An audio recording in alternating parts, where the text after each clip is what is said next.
Contra, Everyone on Taste by Scott Alexander, May 7th, 2026. Last year I wrote a piece on artistic taste, which got many good responses from e.g. Ozzy, Frank Lantz, and Sympathetic Opposition. I tastelessly forgot to respond to them until now, but I appreciate how they forced me to refine my thinking.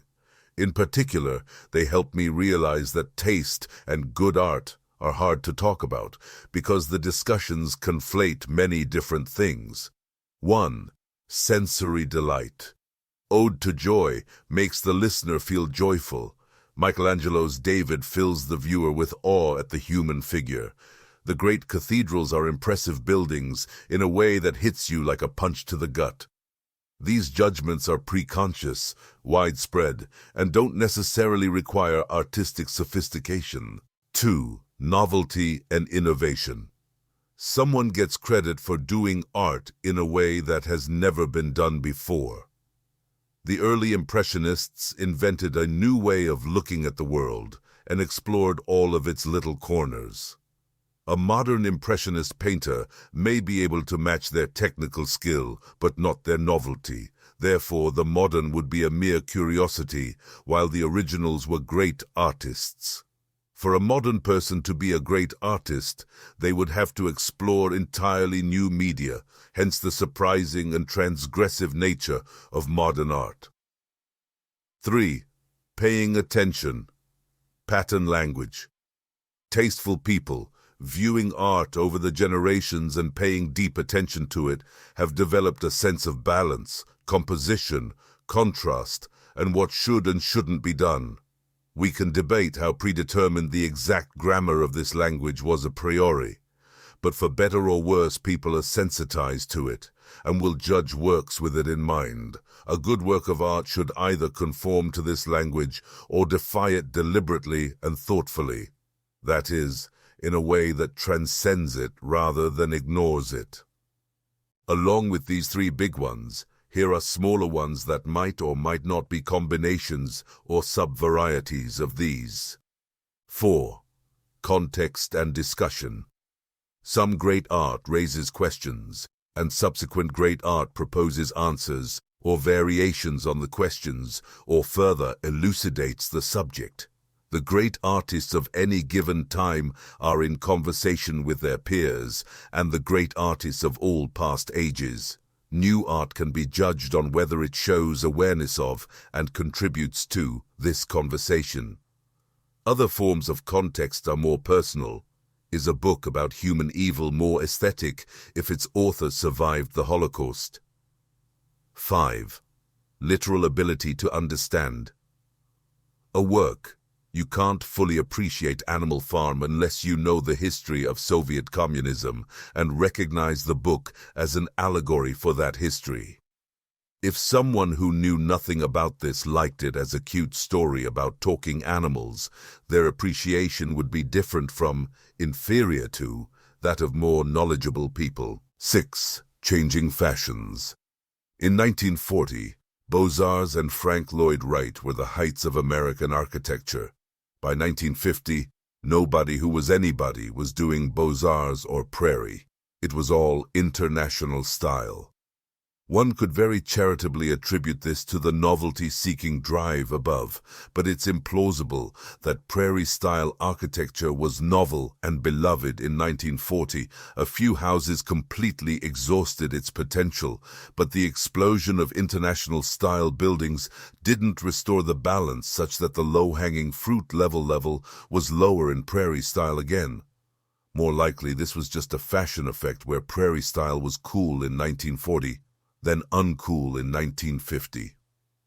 7. Political and ideological point-making. Great art may convey some truth about the world.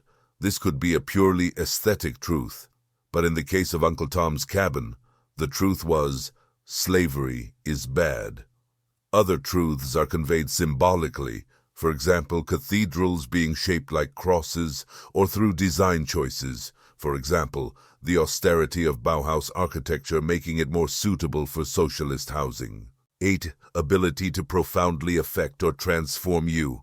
Maybe this one is emergent from some combination of sensory delight, novelty, and point-making. But some people say they come away from art transformed, in a way which is neither just sensory delight nor just political ideology. Philosophers have argued for millennia about exactly what way this is, but hopefully we've all had this experience and can accept an extensional definition.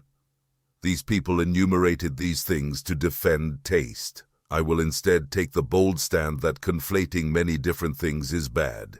It frees people from thinking too hard about any particular one of them, or the ways they interact. Here are my arguments for deliberately ignoring about half of these. The parable of the steakhouse. All discussion of aesthetics must in some sense be personal. So, young Scott was deeply disappointed to learn how restaurant critics worked. In his imagination, a critic's assistant would deliver dishes to her house, so she wouldn't know which restaurant it came from. Otherwise, the critic might let her preconceptions influence her judgment, and a restaurant's reputation would become self-reinforcing. She would eat blindfolded or be spoon-fed, so the food's appearance couldn't distort her judgment either.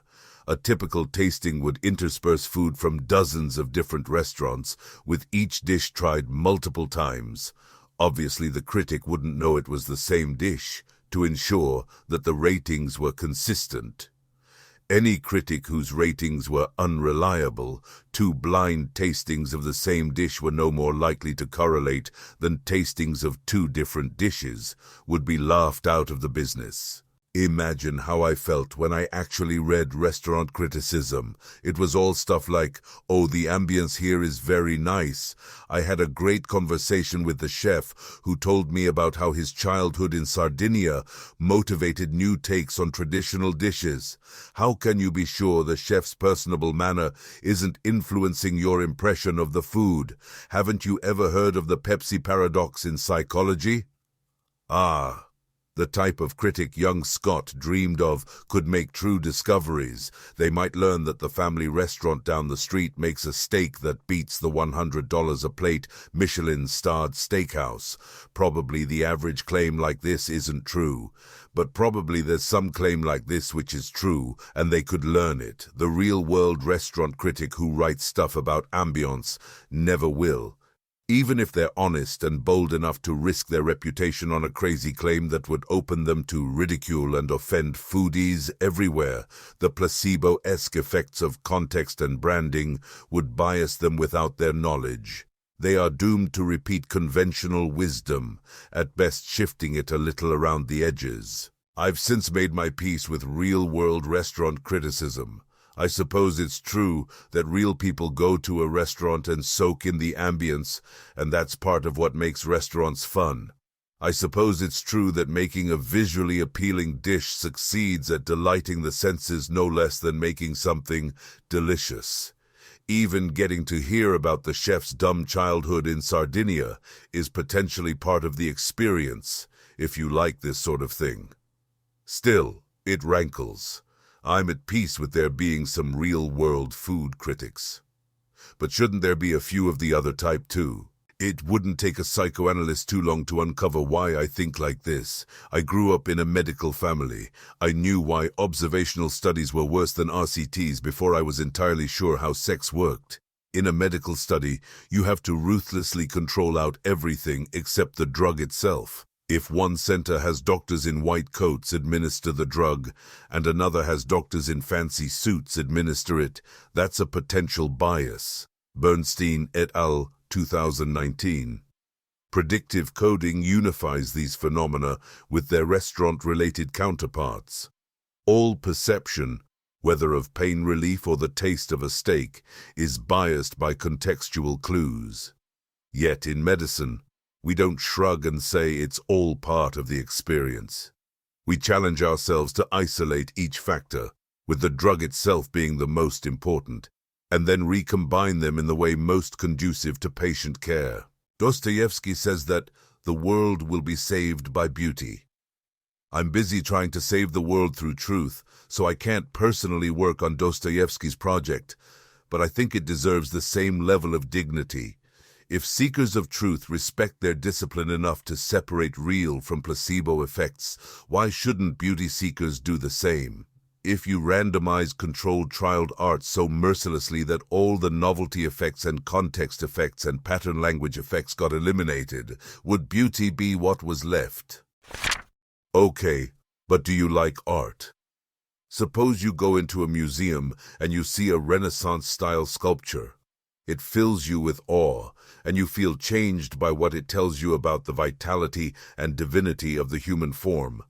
Now suppose you read the placard, and it says, "Made C, 1995 by a boomer from Ohio, who mass-manufactured it and sold copies to rich dentists to put in their McMansions." Is there some sense in which, retroactively, you were wrong to feel awe and inner transformation? A sense in which it would have been correct to have deep feelings about the nature of humanity if it had been by a real Renaissance master, but now it's embarrassing?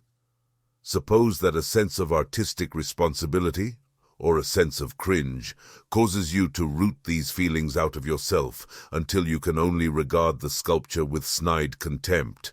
And then the curator tells you that the placard was a prank, and the sculpture was by Michelangelo after all. If you genuinely believe in the power of art to awe and transform, it's strange to also care about its novelty and provenance. It would be as if people took medications based on how cool the story behind their invention was. Everyone agrees that the medications treat diseases. Everyone agrees that the cool stories contribute nothing to their efficacy. But people had somehow forgotten to philosophically separate their disease-curing attribute from their fascinating provenance, and doctors would constantly be saying things like, "Sure, Abilify works just as well as Thorazine with fewer side effects, but it's boring and derivative, so take the Thorazine instead." The synthesis here, so obvious that many of you are probably screaming at me to address it, is that the first few Renaissance statues that you see should awe you and transform your mind, whether they are by Michelangelo or a talented forger, but that by your 100th statue, your mind has already been transformed in this particular way, and you should move on to other things. I agree this weasels out of the problem, but it's not how real art lovers behave. If a Michelangelo exhibition came to their town, most art lovers wouldn't say, "Sorry, I've learned everything that I can from Renaissance statues. I only benefit from modern art now." They would attend the exhibition and claim to be awed and transformed. If a new Michelangelo statue was discovered, it would be a great event in the art world. There was something like this with a new Da Vinci painting 10 years ago, and the people who say they are awed and transformed by art would feel awed and transformed by it. But also, this isn't my personal experience of loving great art. I have no taste in visual art, but I love some poetry. Enough that I'm willing to make the cringe statement that it awes and transforms me. Not every poem, not even every poem by universally recognized great poets, but some small subset of poems consistently astonish me. If my usual response to modern art is, "I could draw that with a bucket of crayons and 10 minutes, my response to a really good poem is, "I couldn't write that in 10 million years. A really good poem feels like an artifact sent down by some god to prove his superiority to mortals, an impossible flex by a brain light years beyond my own. I've read most of the poems by the really great poets who I like. I'll use G.K. Chesterton as an example here, since a reader reviewed his work in one of our contests. I don't feel like I have exhausted my appreciation of them, or that my love of novelty drives me on to want something different. If someone discovered a book of 100 lost Chesterton poems, I would treat it as Christmas, Hanukkah, and my birthday all at once. And if I read those poems and enjoyed them and agreed they were as good as Chesterton's best work elsewhere, but the discoverer triumphantly revealed they'd been a forgery the whole time, that would plunge me into some kind of aesthetic crisis. In the best-case scenario, I'd decide the forger was the same 1 in a billion talent as Chesterton, in which case I would happily consider him one of my favorite poets. Maybe less of a genius than Chesterton, since he didn't come up with the style, but no less delightful to read. If I didn't have that option, maybe the forger exhaustively trained and tested random members of the population, found that 5% of people could write as well as Chesterton if prompted correctly, and randomly sampled from that 5% to produce his fake book. Then my crisis would be deeper, but maybe more productive. I would glut myself on Chesterton-quality poems until I really did get bored of them. I don't know how long that would take, maybe forever. If it took some limited amount of time, then next I would ask myself, if the top 5% of the population can write Chesterton-quality poems given the right training and prompt, doesn't that imply that the top 0.001% of the population, given the same, could write even better poems? How do we identify these people? How do we get them to drop what they're doing now and work on these masterpieces? But I hope I wouldn't say, oh, 5% of the population can write Chesterton-quality poems. Wow, I didn't know that. You're telling me for the first time. But I still like Chesterton better because he was the first person to write in that style, and I don't care at all about any of these other people, and I have no follow-up questions. If I said that, I would feel contempt for myself. I would have to abandon all claim to have any true poetry appreciation. Anyone who says such a thing obviously doesn't like poetry. They like, I don't know, the experience of affiliating themselves with cool, famous poets. When people say, I think it's really cool that this Impressionist painting was one of the first Impressionist paintings ever, and not just some modern version of an Impressionist painting that didn't even participate in the original discussions around Impressionism, I want to answer, okay, but do you like art? Ding, O muse of rage. Freddie de Boer writes his opinion on the poverty of modern literature reviewers, one which I've heard in one form or another from every thoughtful person with an MFA. The forms allowed for the modern novel have been constricted over the course of the century, so that now every book that makes it big in the critical world is a slight variation on the same form. Eric Hole, in his version of the same essay, says, consider the minimalism of many current novels, their brevity, all to shrink the attack surface. Oh, the prose is always well polished, with the occasional pleasing turn of phrase, but never distinctive, never flowery nor reaching. This defensiveness extends even to the ontology of their fictional worlds. A lot of today's literary fiction could be set on some twin Earth, where everything about history, science, philosophy, the universe, even what humans evolved to look like, could all be totally different. Yet the novel is so situated in the writer's low attack surface manifest image of the world that the reader would never know. Unnamed narrators and characters are given only descriptors like, my divorced friend, or L came over, making everything surface. What is autofiction but a form of defense? For if it really happened, who can criticize? Similarly, a dominant theme of a lot of contemporary fiction is social justice, for again, who can criticize? Even the use of first person, so ubiquitous now, is defensive, for it protects you from getting the inner life of someone unlike yourself wrong. And none of this is helped by social media, which has increased the attack surface of pretty much everything and everyone, meaning that all art is now far more defensive and wary. Without saying anything that thousands of other people haven't said before me, there is a 1,000,000-item checklist every modern book must follow not to get panned as gauche or unsophisticated, and almost no great book of the past followed any of these rules. The Iliad certainly didn't, which is more likely that Homer and millennia of classical and medieval commentators simply didn't realize the eternal truth that all prose must consist of short, clear sentences vaguely reminiscent of Hemingway, a truth which can be grasped by anyone who pays sufficient attention to art and to their own emotions upon reading a book, or that moderns have gotten trapped in a pointless cage of their own devising. When I ask art critics about this, they say that it would sound ridiculous to write a Homeric-style epic poem today. It would be a conscious choice to take an extreme outlier literary position. in a way where it wasn't a conscious choice for Homer. Homer was just describing the Trojan War in the idiom that felt most natural to him. You would have to either be engaging in self-parody or be the least in-touch person in the world. This is true, but it's the failure mode that Lincoln memorably called killing your parents, then begging clemency because you are an orphan. Yes, if critics make a pact to excoriate any book more than 5% different from the median Jonathan Franzen novel, then every book outside that 5% margin of error will sound weird and jarring and involve a conscious decision to ruin one's own career. And since Homer wasn't trying to ruin his career, that makes the book different from Homer and hard to judge outside the context of weirdness and professional self-immolation. But why stop there?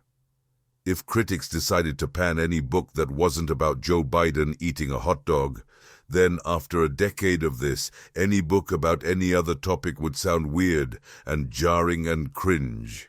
We haven't discovered a new aesthetic truth that in the context of the 21st century, all art must be about ex-presidential meat consumption. We've just gotten stuck in a bad equilibrium, insofar as there's such a thing as art, as opposed to mere sophistication.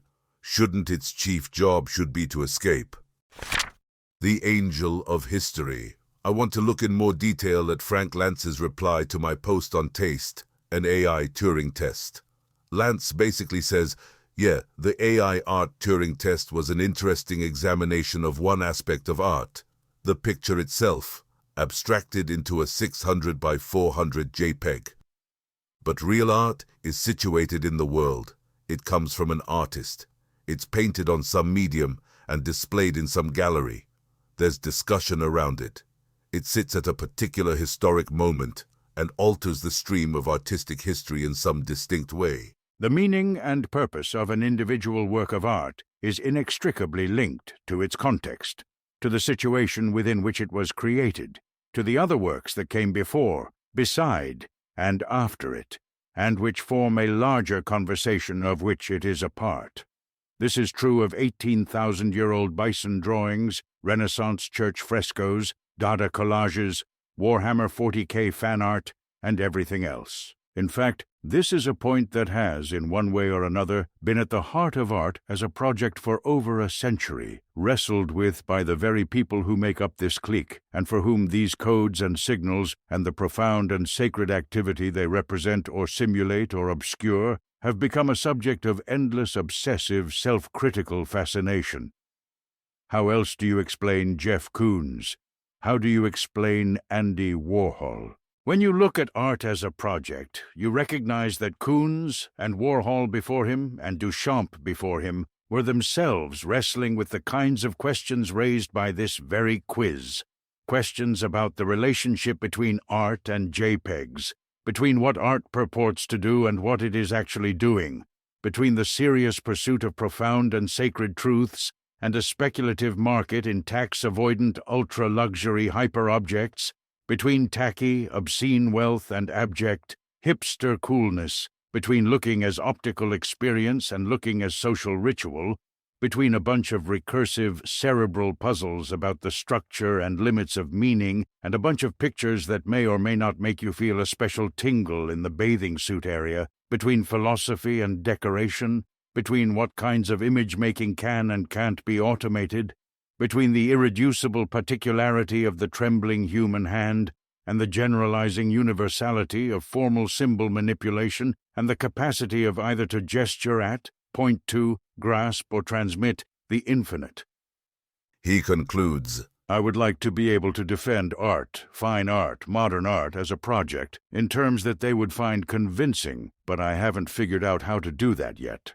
Perhaps as a preliminary sketch of such a defense, I would start by calling attention to the dynamic nature of art, its necessary and unavoidable restlessness. Every work of art is both embedded within a process of perception, reaction, evaluation, and interpretation, and also an intervention into this process. Think of, at a basic level, the relationship of an artist to their audience, the artist's desire to make something that is both genuinely new and recognizably good. the audience's desire to see something they can understand and appreciate, and, at the same time, their aversion to the formulaic, the rote, the predictable, the corny. This is the process at the heart of creativity, a process which, by its very nature, is recursive, dialogical, even, in a way, adversarial. And it is deeply relevant to a number of important issues within the general scope of the rationalist project as I see it. The reach and limits of formal systems, our ability to recognize, avoid, or extract ourselves from collective traps in behavior space, the origin and evolution of values, value drift and meta-values, coherent extrapolated volition, prediction markets, the alignment problem, all of the complicated theoretical and practical questions about how to make a loving, joyful, interesting world without using lies and superstition and fear. How to be embedded in a system and at the same time outside of it, looking in and looking out. He offers as an example Paul Klee's Angelus Novus, which I agree is an inspired example. I'd actually heard of this one before. In the same context, Lantz uses it. Art historian Walter Benjamin wrote a spectacular commentary on it. There is a painting by Klee called Angelus Novus. An angel is depicted there who looks as though he were about to distance himself from something which he is staring at. His eyes are opened wide, his mouth stands open, and his wings are outstretched. The angel of history must look just so. His face is turned towards the past.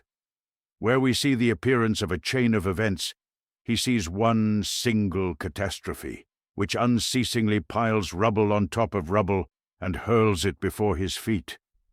He would like to pause for a moment so fair, to awaken the dead and to piece together what has been smashed.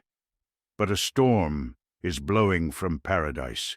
It has caught itself up in his wings and is so strong that the angel can no longer close them. The storm drives him irresistibly into the future, to which his back is turned, while the rubble heap before him grows sky-high. That which we call progress is this storm. I'm not usually one for art history, but Benjamin has caught me. As a writer, I tip my hat to him. I will never compose a paragraph this good. If Angelus Novus can spark commentary like this, surely it, and the artistic project itself, is deeply valuable.